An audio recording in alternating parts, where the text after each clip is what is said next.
जय हिंद साथियों, मैं अंकित कुमार यादव आप सभी का स्वागत करता हूं सृष्टि ज्ञान केंद्र में, जहां हम पढ़ रहे हैं कक्षा 12वीं की पॉलिटिकल साइंस और जिसमें चल रहा है अध्याय 3 जिसका नाम है नियोजित विकास की राजनीति।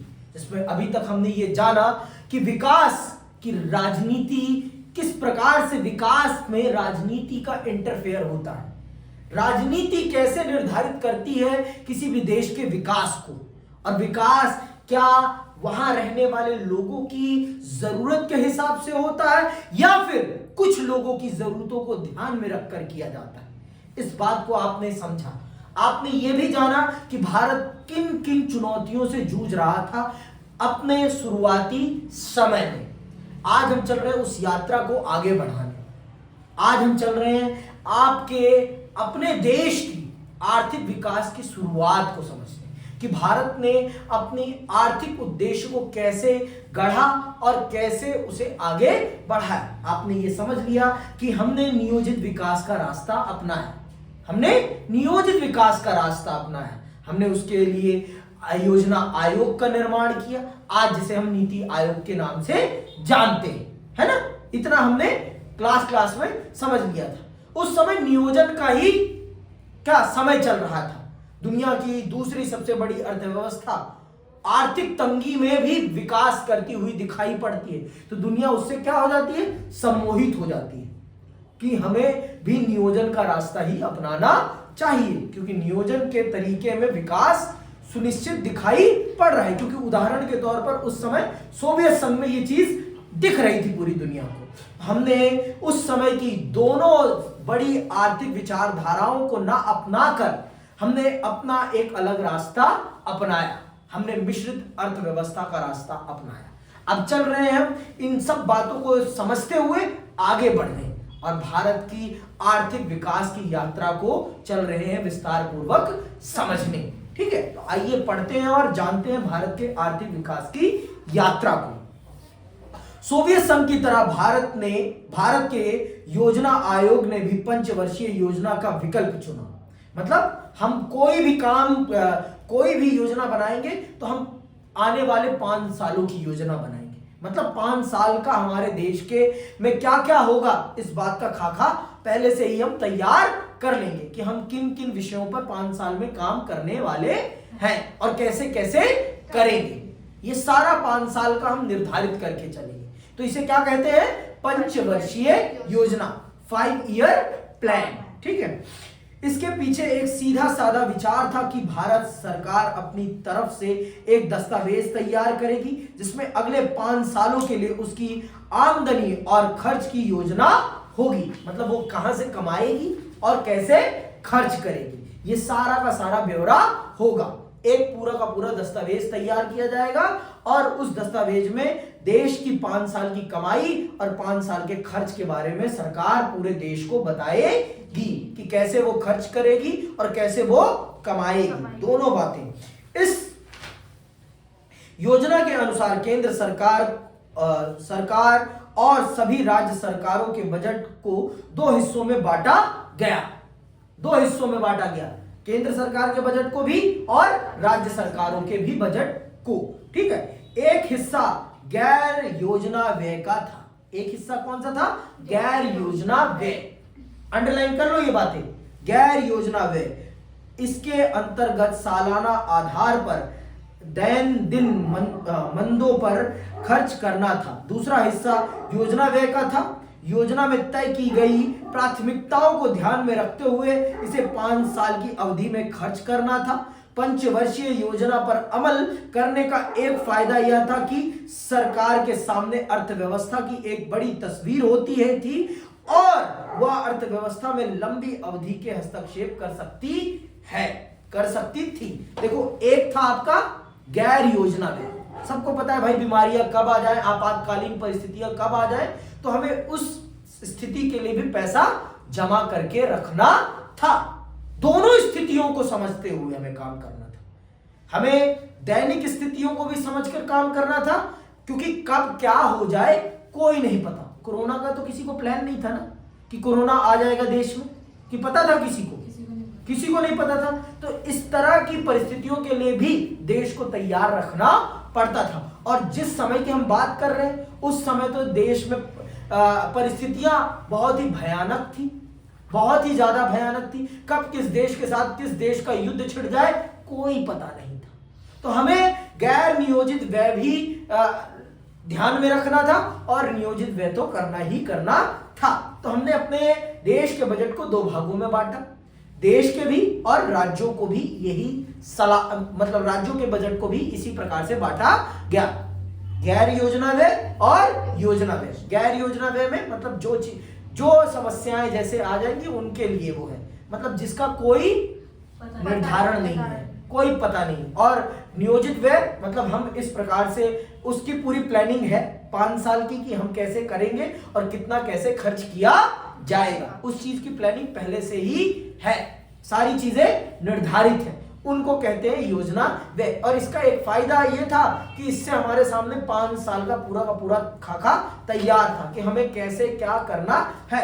अब भाई क्लाइमेटीज आ जाए तो उसकी बात अलग है, लेकिन एक मोटा मोटी खाका हमारे दिमाग में तैयार हो गया था, हमारी सरकार के मतलब पेपर पर पूरा तैयार था कि हमें 5 साल में ये करना है और ऐसे ऐसे करके हमें अपने देश को आगे बढ़ाना है और हमें हमारे देश की इन समस्याओं का ऐसे समाधान करना है जिससे कि ये समस्याएं समाप्त हो और हमारा देश आर्थिक विकास की तरफ आगे बढ़ सके। इसे कहते हैं योजना व्यय, इसे कहते हैं योजना व्यय, जिसमें 5 साल के लिए पूरा मैप तैयार था कि हमें ऐसे ऐसे काम करना है और ऐसे ऐसे देश की अर्थव्यवस्था को आगे बढ़ाकर ले जाना है। ठीक, आगे सुनो। 1951 में प्रथम पंचवर्षीय योजना का प्रारूप जारी हुआ। कब हुआ? 1951 में जारी हुआ और इसी साल नवंबर में इस योजना का वास्तविक दस्तावेज भी जारी किया गया। इससे देश में गहमा गहमी का माहौल पैदा हुआ। जीवन के हर क्षेत्र के लोग मसलन बुद्धिजीवी, पत्रकार, सरकारी और गैर सरकारी क्षेत्र के कर्मचारी, उद्योगपति, किसान और राजनेता आदि ने योजना के दस्तावेजों पर व्यापक मुहाबहस चलाया। नियोजन को लेकर देश में जो गहमा गहमी पैदा हुई थी वह 1956 से चालू दूसरी पंचवर्षीय योजना के साथ अपने चरम पर पहुंच गई।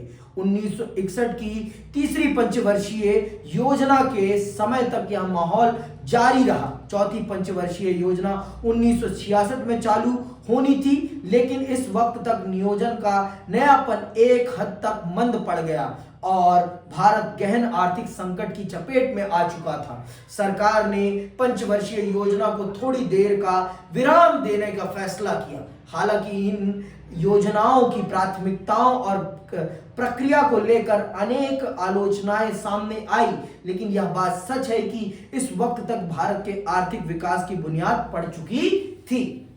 समझ में आई बात? पहली हमारी पंचवर्षीय योजना 1951 में प्रारंभ हुई, फिर दूसरी 56 में और तीसरी कब? 61 में। ठीक है, तुम्हारी गणित देख ली मैंने। फिर 61 अंग्रेजों 61। ठीक है, यशु के बच्चों 61। मेरे को पता था भैया, सच्चे बता दो मेरे को, यही यशु। हाँ, और तीसरी हमारी चौथी जो स्टार्ट होनी थी वो 66 में। लेकिन इस बीच में भारत बहुत सारे आर्थिक संकटों में पड़ जाता है। पहला युद्ध आ जाता है, कब? 1962 में। 1965 भी हम लड़ लेते हैं। तो दो युद्ध, और युद्ध गैर नियोजित व्यय में होते हैं और वो थोड़ा बहुत पैसा नहीं लगता उनके पीछे, बहुत लगता है। आपके 10 साल के विकास पे जितना पैसा लगना होता है ना, वो एक युद्ध खा जाता है। इतना पैसा एक युद्ध खा जाता है, क्योंकि आपको अपनी सेना को ट्रेन करना पड़ता है और उनके लिए असला, बारूद, तोप ये सब खरीदना पड़ता है। तो वो मुफ्त में तो आता नहीं है, वो बहुत महंगा होता है और उसमें पैसा लगाना मतलब देश के 10 साल के विकास का पैसा उठाकर वहां पर डिपॉजिट करना होता है। समझ में ये बात? 10 साल का पैसा आपके विकास का आपकी सेना पर खर्च हो गया तो आप खुद सोचो। और पहले जब कोई चीज आती है तो उस पर बहुत ज्यादा मुहाबहस चर्चा होती। जब 51 में चीजें स्टार्ट हुई तो लोगों ने इस पर बहुत डिस्कशन भी किया, क्योंकि नयापन था, लोगों को पता भी नहीं था।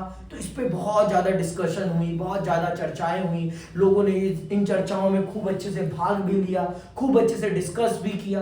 लेकिन जैसे जैसे चीज़ें पुरानी होती गई, लोग भी इन्हें भुलाते चले गए और अब उतनी चर्चा मशवरा नहीं हो रहा था। लेकिन हाँ, पंचवर्षीय योजनाओं के कारण भारत ने अपने आर्थिक विकास का आधार तैयार कर लिया था। बेसिक फंडामेंटल भारत की इकोनॉमी का सेट हो चुका था कि अब हमें अपने देश के आर्थिक विकास को कैसे आगे बढ़ाना है। इस चीज के लिए हमारे देश की नींव बिछ चुकी थी। पंचवर्षीय योजना ने भारत के आर्थिक विकास की नींव जरूर बिठा दी थी, जिससे कि भारत के आर्थिक विकास को आगे बढ़ाया जा सके। समझ में आई बात? हमें अपनी चौथी पंचवर्षीय योजना हम स्टार्ट नहीं कर पाए। क्यों नहीं कर पाए? मैंने आपको रीजन बता दिया। जो 1966 में स्टार्ट होनी थी चौथी पंचवर्षीय योजना, वो स्टार्ट क्यों नहीं हो पाई? मैंने आपको रीजन बता दिया।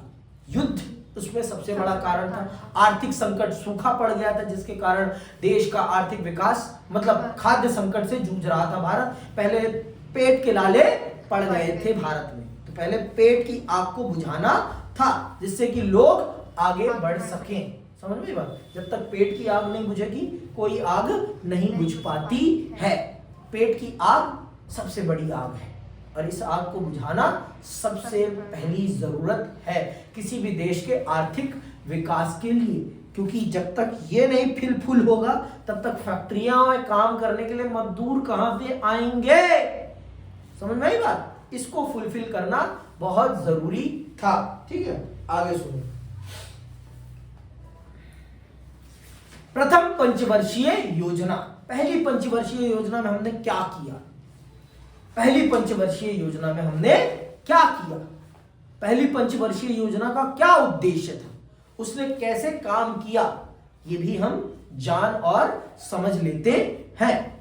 प्रथम पंचवर्षीय योजना 1951 से 1956, 1951 से लेकर 1956। This is your first 5-year plan. इसका मोटिव क्या था? ये किसको डेडिकेटेड था? ये हम सुनते और समझते हैं, और कितना ये सफल होता है सुनना बहुत ध्यान से। प्रथम पंचवर्षीय योजना की कोशिश देश को गरीबी के मकड़ जाल से निकालने की थी। योजना को तैयार करने में जुटे विशेषज्ञों में एक के.एन. राज थे। इस युवा अर्थशास्त्री की दलील थी कि अगले 2 दशक तक भारत को अपनी चाल धीमी रखनी चाहिए, क्योंकि तेज रफ्तार विकास से अर्थव्यवस्था को नुकसान पहुंचेगा। तेज रफ्तार के विकास से अर्थव्यवस्था को नुकसान पहुंचेगा। कौन कह रहा है? युवा अर्थशास्त्री या विशेषज्ञ के.एन. राज।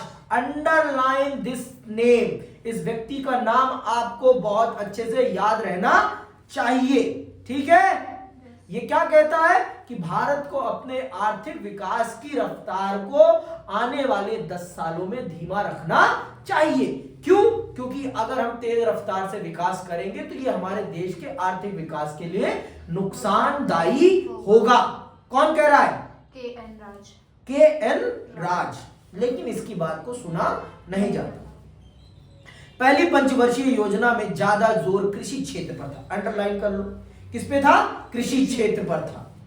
ठीक है, जरूरत भी थी भाई, क्योंकि जब तक जड़ नहीं तैयार होगी तब तक पौधा उग नहीं सकता है।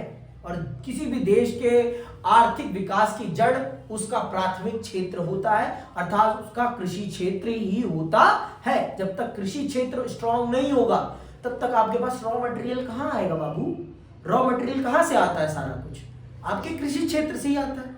हाँ, आपको अगर चीनी बनानी है तो आपको गन्ना बेस्ट क्वालिटी का चाहिए ही चाहिए। और गन्ना कहां उगेगा? फैक्ट्री में तो उगेगा नहीं। हाँ, क्यों उग जाएगा वंशिका? हाँ, नहीं उगेगा ना? पक्का? तो नहीं उगेगा। ठीक है, तो वो खेतों में ही उगेगा। तो जब तक खेतों में वो सुविधाएं नहीं पहुंचाई जाएंगी तब तक कैसे आगे देश बढ़ पाएगा? अगर कपड़ा ही बनाना है आपको तो रुई तो चाहिए ना, और रुई कहाँ उगेगी? खेतों में उगेगी। मूंगफली कहाँ उगती है? खेतों में, है ना? और आलू कहाँ उगते हैं? खेतों में। खेतों में। पेटों में तो जाता है। ठीक है, आगे सुनो। इसी योजना के अंतर्गत पहली पंचवर्षीय योजना में ज्यादा जोर कृषि क्षेत्र पर था। इसी योजना के अंतर्गत बांध और सिंचाई के क्षेत्र में निवेश किया गया। विभाजन के कारण कृषि क्षेत्र को गहरी मार लगी थी, क्योंकि मोटा उपजाऊ क्षेत्रफल पाकिस्तान के पास चला गया था। समझ रही बात? उस समय का हमारा 40% फर्टाइल लैंड पाकिस्तान के पास चली गई थी। 40% फर्टाइल लैंड हमारी, पूरा का पूरा सिंध प्रदेश हमारा पाकिस्तान के पास चला गया था। 70% पंजाब हमारा पाकिस्तान के पास चला गया। जो सबसे फर्टाइल एरिया था वो हमारा पाकिस्तान के पास चला गया था, इधर का भी और उधर का भी। इससे हमें बहुत ज्यादा नुकसान होता है। इकोनॉमिकली हम बहुत ज्यादा, हमें सेटबैक होता है, हमें इसका बहुत आर्थिक नुकसान झेलना पड़ता है। समझ में ही बात? जिसे लगता है कि बहुत आसानी से भारत इतने आगे आ पाया है ना, थोड़ा सा अगर इतिहास के पन्ने पलट लेगा ना वो, तो उसकी औकात उसे खुद ब खुद पता चल जाएगी कि भारत को आगे लाने में किसने कितनी मेहनत करी है, सबको पता चल जाएगा। लेकिन कहाँ किसी के पास टाइम है कि वो इतिहास के पन्ने खोले और पढ़े। इस देश के बच्चों को तो रील में इंटरेस्ट है ना, रील देख लो। हाँ, नेहरू ने इतना गंदा काम किया था, नेहरू की शर्ट भी जाती थी विदेश धुलने, नेहरू सिगरेट भी विदेश की पीते थे। बस हो गया। पढ़ो ना भाई, उस टाइम विदेश कपड़ा भेजना कितना महंगा था, कितना समय लगता था, खुद पता कर लो यार, थोड़ा सा पढ़ लो, खुद ब खुद पता चल जाएगा। लेकिन इस देश के युवा को पढ़ना ही कहाँ पसंद है। फिर भारत बनेगा विश्व गुरु, ये भी कहा जाता है। विश्व गुरु 10 मिनट की रील में बन जाएगा, 10 सेकंड की रील में। 10 सेकंड की रील देख के भारत बन रहा है विश्व गुरु, विश्व गुरु भारत। 10 सेकंड की रील, इतनी पढ़ाई है ना, इतनी पढ़ाई चाहिए, काफी है। बहुत अच्छा किया सरकार ने।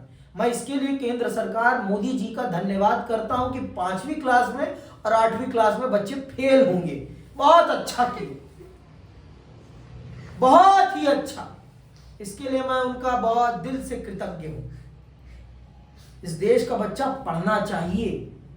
इस देश के बच्चे का जो रील, जो माएं अपने बच्चों को फोन पकड़ा के, मैं तो बैठी आराम करूंगी, मैं तो सोऊंगी, अब नहीं चलेगा। पढ़ाओ अपने बच्चों को।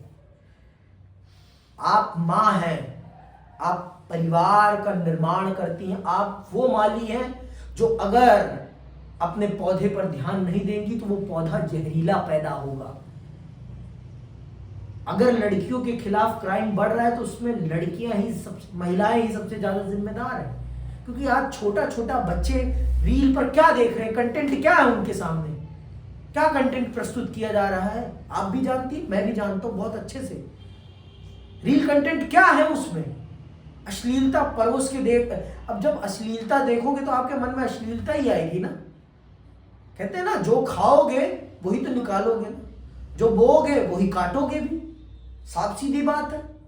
जब दिखा आप अश्लीलता रहे हो तो बच्चे के मन में भी तो अश्लीलता आएगी ना, चाहे कोई भी हो। जेंडर से मतलब नहीं है यहाँ पर।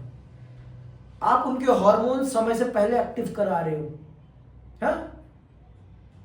That's not good. आप सब रिस्पॉन्सिबल बनेंगे, मैं चाहता हूँ, ठीक है? बनना नहीं थप्पड़ ही मारूंगा मैं। आगे सुनो।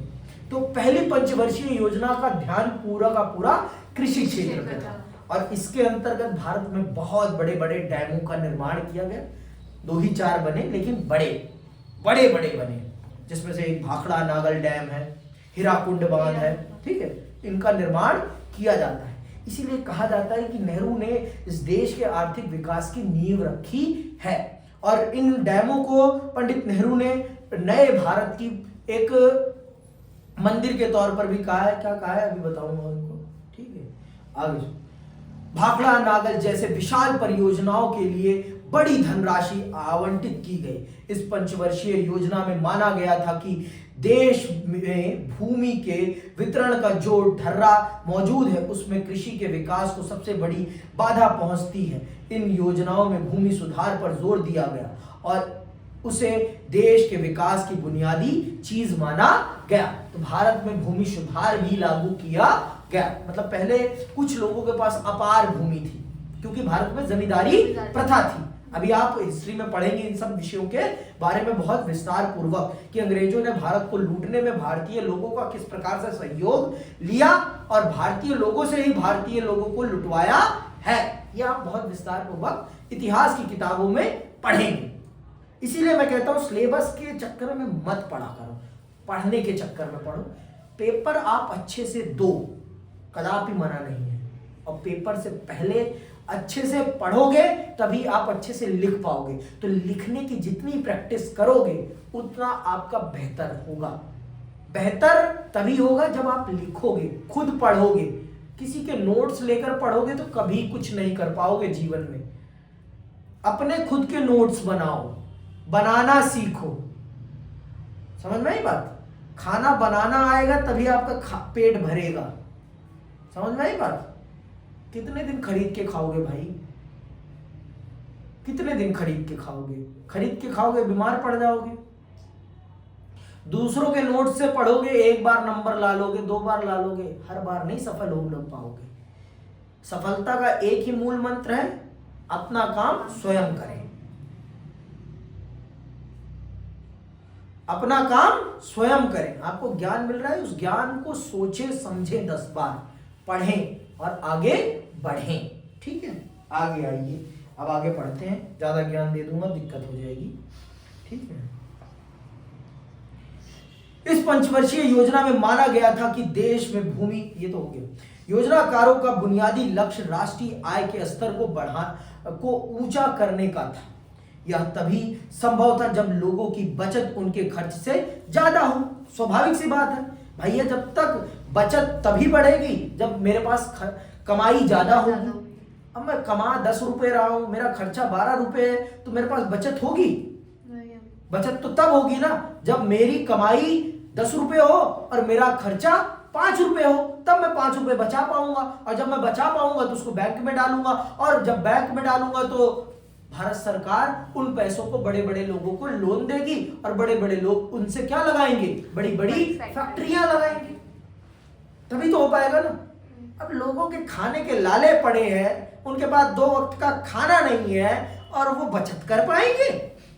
हाँ, सोचो खुद आप। हमारे देश में उस समय गरीबी का स्तर आप देख लेती ना तो आपको रोना आता कि कितना गरीब था हिंदुस्तान और कितना गंदी तरीके से इस देश को लूटा है अंग्रेजों ने। समझ में आ जाता आपको? आज जो हम बहुत वेस्टर्न बनने के चक्कर में पड़े हैं, जलवा करते रहते हैं ना, बहुत अंग्रेजों के चापलूस बनते हैं ना, अंग्रेज बहुत अच्छे हैं, बहुत अच्छे, तो पता चल जाता बहुत अच्छे थे कि कितने अच्छे थे, कैसे लूटा है उन्होंने, हमें रख कर प्याज काटा है अच्छे से उन्होंने। समझ में बात? और हमारे लोगों के द्वारा ही कटवाई है हमसे प्याज। बड़ा दुख होता है मुझे जानकर। और फिर बहुत लोग शान से हम तो ये थे, हम तो ये। अंग्रेजों के चापलूसों से तो सख्त नफरत है, सख्त नफरत। जिन्होंने चापलूसी करी है ना अंग्रेजों की, उनसे तो सख्त नफरत करो। मैं तो आज चाहूँ तो उनको मेरे अगर मेरा चले ना, बस मैं आज उनको देशद्रोही करार दे दूँ। क्या मेरा चल नहीं रहा, सो सैड। कोई बात नहीं, आगे चलते हैं। ठीक है, 1950 के दशक में खर्च का स्तर अभी बहुत नीचे था। मतलब लोगों के पास कमाई नहीं थी तो खर्च क्या करेंगे, और खर्च नहीं करेंगे तो इकोनॉमी बूस्ट कैसे होगी? भाई डिमांड जनरेट होगी तभी तो सप्लाई होगी ना। डिमांड होगी तभी तो सप्लाई होगी, और जब डिमांड ही नहीं होगी तो सप्लाई कहां से होगी? अरे अर्थशास्त्र आप बैठे हैं तो क्या दिक्कत है? ठीक है, तो डिमांड, जब लोगों की कमाई नहीं है तो डिमांड कहां से होगी यार? सीधी बात। तो डिमांड ही नहीं होगी तो फैक्ट्रियां कहां से प्रोडक्शन करेंगी? क्योंकि लोगों के पास पैसा नहीं था। इसीलिए भारत के पूंजीवादी लोगों ने भारत सरकार को यह कहा कि आप इस देश के विकास का जिम्मा अपने कंधों पर लें, हम आपका पीछे से सहयोग करेंगे। क्योंकि उन्हें भी पता था कि अभी देश की जनता के पास इतना भी पैसा नहीं है कि वो कुछ भी खरीद सके। अब जब वो खरीदने के काबिल ही नहीं है तो प्रॉफिट कहां से होगा? हाँ, जब उनके पेट ही अभी भरे नहीं है तब कहां से वो अपने शौक पूरे करेंगे? खुद बताओ आप, इंसान शौक पूरे कब करता है? जब उसका पेट भरा रहता है। पेट भरेगा तभी तो शौक करेगा ना। अब मैं जारा के कपड़े तभी पहनूंगा ना जब मैं जारा, मेरा पेट भरा हो और मेरे पास अच्छे खासे कपड़े हो, मेरी जेब में अच्छा खासा पैसा हो। बूजी भांगने अम्मा चली बुझाने वाली स्थिति में तो नहीं जाऊंगा ना मैं जारा। हाँ, जारा जाने के लिए कम से कम बैंक बैलेंस में 1 2 3 4 लाख रुपए होने चाहिए ना, है ना? सेविंग्स। एक क्लचर भी 400 रुपए का है। कहाँ का? एक क्लचर भी 400 रुपए का है। जारा का एक क्लचर तो 20-20 रुपए में मिल जाएगा। हाँ, देख लो। जाती है ना। कहीं भी चलती है 400 रुपए। हाँ, मैं भी नहीं गया आज तक। मैं बाहर से दर्शन करके चला आया हूँ।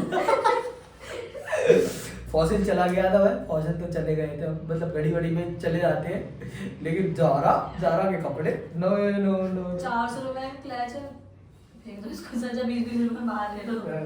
और उसमें कुछ भी नहीं होता। हाँ, नहीं, क्वालिटी तो होती है, अगर पैसा है तो क्वालिटी। बात ये तो बात है भाई की बात मैं मानूंगा, ये इस बात पे तो मैं सहमत हूँ। आगे चलो। योजनाकारों ने बचत को बढ़ावा देने की कोशिश की। यह काम भी कठिन था क्योंकि देश में रोजगार के काबिल जितने लोग थे उनकी तुलना में देश का मौजूदा पूंजी भंडार कम था। बहरहाल नियोजन की प्रक्रिया में लोगों की बचत तीसरी पंचवर्षीय योजना तक बढ़ी, लेकिन यह बचत उम्मीद के अनुरूप नहीं थी। प्रथम पंचवर्षीय योजना की शुरुआत में इससे कहीं ज्यादा बचत की उम्मीद की गई थी। बाद के दिनों में यानी 1960 के दशक से लेकर 1970 के दशक के शुरुआती सालों तक बचत की मात्रा में लगातार कमी आई, क्योंकि देश बहुत सारे कठिन आर्थिक परिस्थितियों से जूझ रहा था। 1960 से 70 के दशक में, 1960 के दशक में भारत ने 2 युद्ध लड़े थे और 71 स्टार्ट होते वहां नहीं, तीसरा युद्ध भी लड़ दिया। और युद्ध फ्री में नहीं होता, पहले ही बता दिया है मैंने। युद्ध आपके विकास के 10 साल के पैसे खा जाता है। समझ में आई बात? थोड़ा बहुत सोच समझ के गाली दिया करना आज के बाद, ठीक? नहीं, आपको नहीं कह रहा हूं, ये जो यहाँ पे आ रही है ना जनता, उसको कह रहा हूं। वो जनता देख ले तो ये जाने।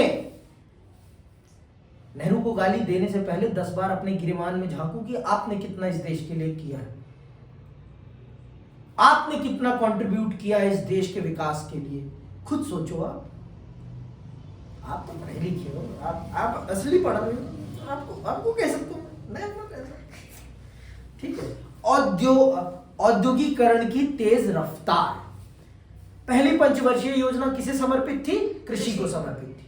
लेकिन दूसरी पंचवर्षीय योजना में हम उद्योग की तरफ चले जाते हैं। क्यों? क्योंकि पहली पंचवर्षीय योजना में जो एक्सपेक्टेशंस थी हमारी, वो फुलफिल नहीं हो पाती। उस विशेषज्ञ की बात को नहीं माना जाता। अगली पंचवर्षीय योजना में उद्योग पर ध्यान केंद्रित किया जाता है। इसीलिए क्या लिखा? औद्योगिकीकरण की तेज रफ्तार, ठीक है। दूसरी पंचवर्षीय योजना में भारी उद्योगों के विकास पर जोर दिया गया। पीसी महालनोबिस के नेतृत्व में, इनका नाम याद रखना, ये 1 नंबर में आते हैं। पीसी महालनोबिस के नेतृत्व में अर्थशास्त्रियों और योजनाकारों की एक टोली ने यह योजना तैयार की थी। पहली योजना का मूल मंत्र था धीरज, लेकिन दूसरी योजना की कोशिश तेज गति से संरचनात्मक बदलाव करने की थी। इसके लिए हर संभव दिशा में बदलाव की बात तय की गई थी। सरकार ने देसी उद्योगों को संरक्षण देने के लिए आयात पर भारी शुल्क लगाया। मैंने आपको बता ही रखा, आयात उस समय हमारे देश में इंपोर्ट करना बहुत मुश्किल था। ड्यूटी के और टैरिफ के थ्रू ही मंगाया जा सकता था, है ना। कोटा और टैरिफ, सॉरी, कोटा और टैरिफ के थ्रू ही मंगाया जा सकता है। और कोटा और टैरिफ में अगर आप विदेश से कुछ भी मंगा रहे हैं ना, जितने का सामान नहीं होता था उससे कहीं ज्यादा आपको टैक्स पे करना पड़ता था। और कोटा में वो चीजें थी जो नेसेसरी थी। भारत में जो चीजें नहीं बनती थी, जैसे मेडिकल फैसिलिटी की चीजें हम बाहर से मंगाते थे, उन चीजों को कोटा में कोटा में वेट वगैरह का आता है क्या, वेट कितना होना चाहिए उस हिसाब से। हाँ, वो मतलब वो डिसाइड था, मतलब मेडिकल चीजों को ही कोटा में रखा गया था। लेकिन टैरिफ में आपकी टैक्स, मोटा टैक्स मारा जाता था कि अगर आप कुछ भी मंगा रहे हैं बाहर से, मतलब फैशनेबल आप लग्जरी गुड मंगाते थे उसमें, तो वो सारी चीजें आपके टैरिफ में आती थी। तो अगर आप मंगा रहे थे जितने का सामान नहीं होता था उससे ज्यादा आपको टैक्स पे करना पड़ता था। तो यहाँ के भी अमीर लोग चाह कर भी नहीं मंगाते थे, लेकिन जिनको शौक था वो तब भी मंगाते थे। और उसके माध्यम से भारत सरकार को कमाई भी होती थी, मोटा पैसा कमाती थी भारत सरकार दैट टाइम। ठीक है, अमीर लोगों से पैसे निकलवाने का वो एक तरीका था भारत सरकार का। ठीक है, इसके लिए हर संभव दिशा में बदलाव की बात तय की गई थी। सरकार ने देसी उद्योगों को, मतलब भारत के उद्योगों को संरक्षण देने के लिए यह किया गया था। इंडियन इंडस्ट्रीज ग्रो कर सके इसलिए ऐसा किया गया था। नहीं तो लोग बाहर से मंगा लेंगे तो भारत की चीजें कौन खरीदेगा। और शुरू में तो भारत के उद्योग बाहर के उद्योगों को टक्कर तो दे नहीं पाएंगे। इसीलिए भारत के उद्योगों को संरक्षण, रिजर्वेशन प्रोवाइड करने के लिए ऐसा किया गया था, जिससे कि भारत के उद्योग उठ सके और उनके लेवल पर आ सके। ठीक है, इसलिए ऐसा किया गया था। सरकार ने देसी उद्योगों को संरक्षण देने के लिए आयात पर भारी शुल्क लगाया। संरक्षण की इस नीति से निजी और सार्वजनिक क्षेत्र के उद्योगों को आगे बढ़ने में मदद मिली। चूंकि इस अवधि में बचत और निवेश दोनों ही बढ़ रहे थे, इसीलिए बिजली, रेलवे, इस्पात, मशीनरी और संचार जैसे उद्योगों को सार्वजनिक क्षेत्र में विकसित किया जा सका था। दरअसल औद्योगिकरण पर दिए गए इस जोर ने भारतीय अर्थव्यवस्था के विकास को एक नया आयाम दिया, एक नया आयाम जरूर दिया। और भारत सरकार ने इन क्षेत्रों को सार्वजनिक क्षेत्र में रखा। कौन कौन सी चीजों को? बिजली को, रेलवे को, इस्पात को, मशीनरी और संचार जैसे उद्योगों को। मतलब ये पब्लिक सेक्टर थे, इनमें सरकार काम करती थी। ये पब्लिक सेक्टर है कंपनियां। पब्लिक सेक्टर मतलब सरकार की कंपनियां, उनको पब्लिक सेक्टर कंपनीज कहा, इंटरप्राइज कहा जाता है। जैसे बीएसएनएल क्या है? पब्लिक सेक्टर संचार कंपनी है। पता तो है आपको? बीएसएनएल के क्वार्टर में रहती है आप तो। एमटीएनएल है वो भी तो, दोनों ही उन्हीं का है।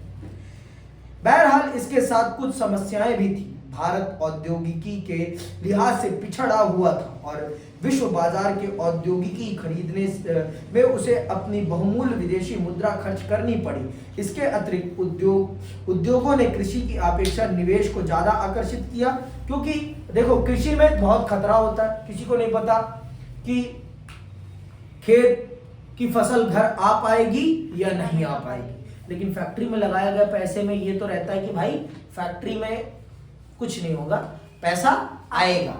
वहां इन्वेस्टमेंट करने पर लोगों को यह भरोसा रहता है कि हमारा पैसा सेफ है। लेकिन किसानी में कोई निवेश करने को तैयार नहीं होता जल्दी से। अमीर घर के लोग तो खासकर नहीं होते, वो फैक्ट्रियों में निवेश कर देंगे।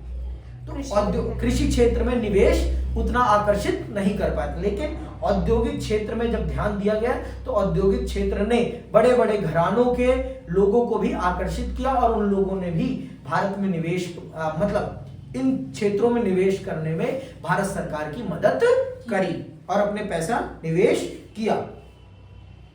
ऐसे में खाद्यान्न संकट की आशंका अलग से सता रही थी। मतलब भारत में इतना भी खाना नहीं पैदा हो पा रहा था कि लोगों को दो वक्त की रोटी नसीब हो सके। तो इस चीज से देश का आर्थिक विकास तो हो रहा था, लेकिन इसकी भी चिंता सता रही थी, फूड सिक्योरिटी की। ठीक है, आगे सुनो। भारत के योजनाकारों को उद्योग और कृषि के बीच संतुलन साधने में भारी कठिनाई आई। मतलब इन दोनों के बीच में, कृषि सेक्टर में और इंडस्ट्री सेक्टर के बीच में बैलेंस करने में बहुत प्रॉब्लम फेस करनी पड़ रही थी, क्योंकि हमारे पास रिसोर्सेज बहुत कम थे।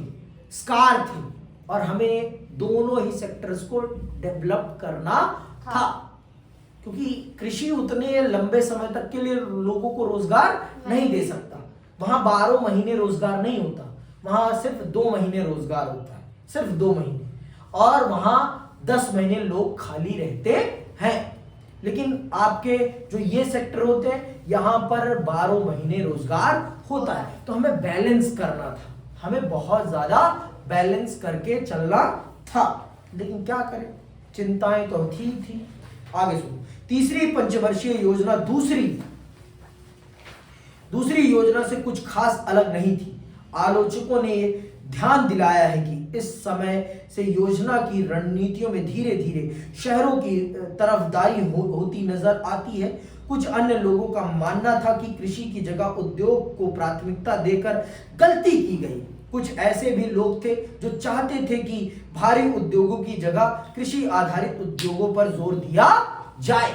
मतलब बहुत लोगों ने ये माना, बहुत जो गांधीवादी अर्थशास्त्री थे उन्होंने ये माना कि सरकार ने उद्योगों पर ध्यान देकर गलत किया, कृषि क्षेत्र पर ही ध्यान दिया जाना चाहिए था, क्योंकि कृषि क्षेत्र अगर डेवलप्ड होंगे तो देश ज्यादा आगे बढ़ेगा, क्योंकि देश की 90% जनसंख्या गांव में रहती थी। तो उनका मानना था कृषि आधारित उद्योगों को बढ़ावा मिलना चाहिए। तो यही आपका सबसे बड़ा प्रश्न भी बनता है इस चैप्टर से कि 1919 मतलब भारत की आर्थिक विकास में कृषि और उद्योगों के बीच में किस प्रकार के विवाद खड़े हुए और इनके बीच में संतुलन कैसे साधा गया। इस पर आप अपने विचार लिखिए, ये प्रश्न आता है आपके उसमें। ठीक है, तो आज की क्लास यहीं समाप्त करते हैं। अगली क्लास में हम समझेंगे कि क्या विवाद खड़े होते हैं। तो यहीं आज समाप्ति करते हैं हम। मैं आप सबसे विदा लेता हूं। जय हिंद, जय भारत।